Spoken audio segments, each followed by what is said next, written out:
आष्टा येथील बसस्थानकातील शौचालयाची अत्यंत अवस्था वाईट झाली असून महिला अबालवृद्धांना याचा त्रास सहन करावा लागत असून त्याचे नूतनीकरण करावे अन्यथा आंदोलन करण्याचा इशारा संदीप कुडजीकर यांनी दिला आहे। आष्टा येथील बसस्थानकात असणाऱ्या शौचालयाची अवस्था अत्यंत हीन दर्जाची झाली असून त्या ठिकाणी नाल्यात निचरा करण्याची सोयच नसल्यामुळे परिसरात मोठ्या प्रमाणात दुर्गंधी पसरली आहे। तसेच या ठिकाणी दरवाजांना कडी पॉइंट आहेत तर शौचालय मोडकळीस आले आहे। महिला भगिनींना तर अत्यंत बिकट परिस्थितीत या ठिकाणी जावे लागते। त्यामुळे त्यांनी सांगली आगार व्यवस्थापनवर रोष व्यक्त केला आहे। त्या विरोधात मानवाधिकार संघटनेचे शहराध्यक्ष संदीप कुडजीकर यांनी आंदोलनाचा इशारा दिला आहे। नमस्कार। आता आपण ज्या परिसरामध्ये ज्या ठिकाणी उभा आहोत ते आष्टा नगरीचं आष्टा बस स्थानक बघताय। आष्टा बस स्थानकामध्ये जवळजवळ रोज हजारो महिला माता भगिनींची ये जा असते।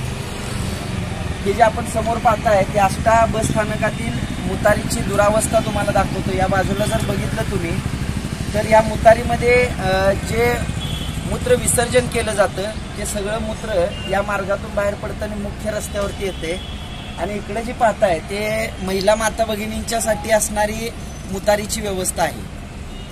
आत्ताची जर परिस्थिती बघितली तर या ठिकाणी आल्यानंतर तुम्हाला असं जाणवून येते की आष्टा नगरीमध्ये येणाऱ्या प्रवाशांच्या या सार्वजनिक मूत्रालयाची जी अवस्था आहे त्या अवस्थेकडे पाहिल्यानंतर आपल्या लक्षात येईल की या माध्यमातून आष्टा आणि पंचक्रोशीतील महाराष्ट्रातील ज्या महिला माता भगिनी या ठिकाणी प्रवासाच्या निमित्ताने येतात त्यांच्यासाठी मुतारीची असणारी ही अवस्था अतिशय दुरावस्था आहे।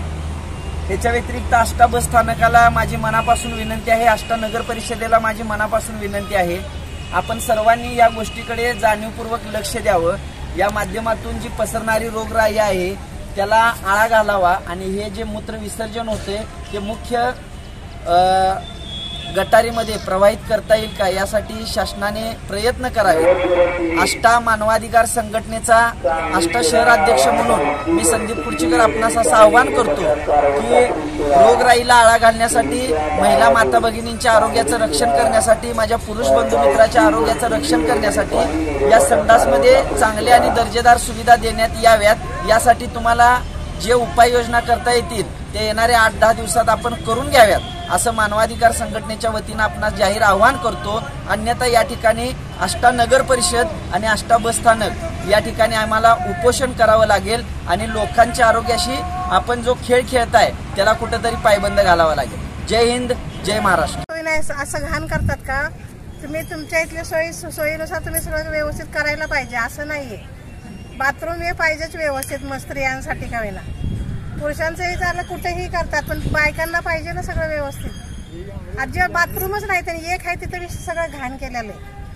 अहो या आष्ट्याच्या मुतारीत घाण वरड्या नाही, बाथरूमला गेलं तर आपल्या पोलीसमध्ये चांगलं पाव आहे की नाही बाथरूम, इथं काय बसायचं नाही, सगळं घाण वरड्या नाही, संडासन फिंडासन केल्यानं वरच्यावर पाणी पण नाही, काहीच नाही। NTV news Marathi, Ashta, Sangli.